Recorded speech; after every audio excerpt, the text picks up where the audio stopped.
parle. Chaque jour, Charles et Carole vous présentent la leçon de l'école du sabbat.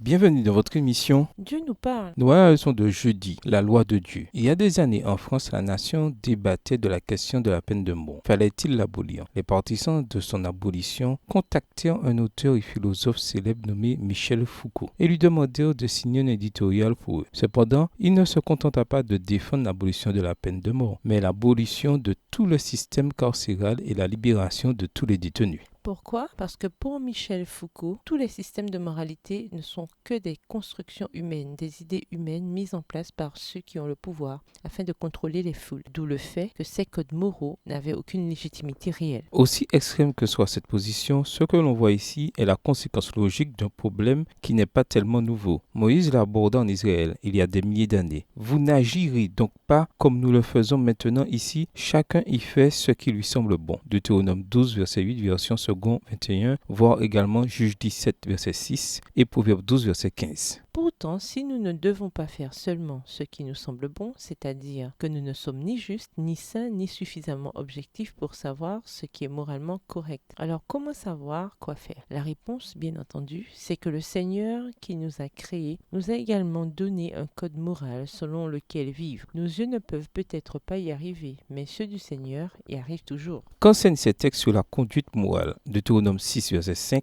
Marc 12, verset 29 à 31 et Apocalypse 14, verset 12. Deutéronome 6, verset 5. Tu aimeras l'Éternel ton Dieu de tout ton cœur, de toute ton âme et de toute ta force. Marc 12, verset 29 à 31. Jésus répondit, voici le premier. Écoute Israël, le Seigneur, notre Dieu, est l'unique Seigneur. Et tu aimeras le Seigneur ton Dieu de tout ton cœur, de toute ton âme, de toute ta pensée, de toute ta force. Voici le second, tu aimeras ton prochain comme toi-même. Il n'y a pas d'autre commandement plus grand que cela. Apocalypse 14, verset 12. C'est ici la persévérance des saints qui gardent les commandements de Dieu et la foi de Jésus. Si nous devons donner à la rédemption la place centrale de notre vision chrétienne du monde, alors, comme nous l'avons vu la semaine dernière, la loi de Dieu, les 10 commandements doivent également avoir une place centrale. Après tout, de quoi sommes-nous rachetés sinon du péché, qui est la transgression de la loi? Romains 3, verset 20. L'évangile n'a pas vraiment de sens en dehors de la loi de Dieu, et c'est l'une des raisons pour lesquelles nous savons que la loi est toujours valable, malgré son incapacité à nous sauver. C'est pourquoi nous avons besoin de l'évangile. Par conséquent, toute éducation adventiste doit mettre l'accent sur ce qu'il est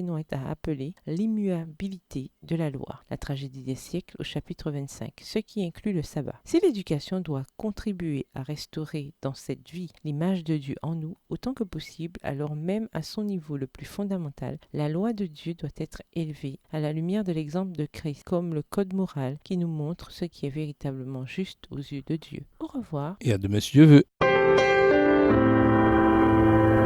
Dieu nous parle. Chaque jour, Charles et Carole vous présentent la leçon de l'école du sabbat.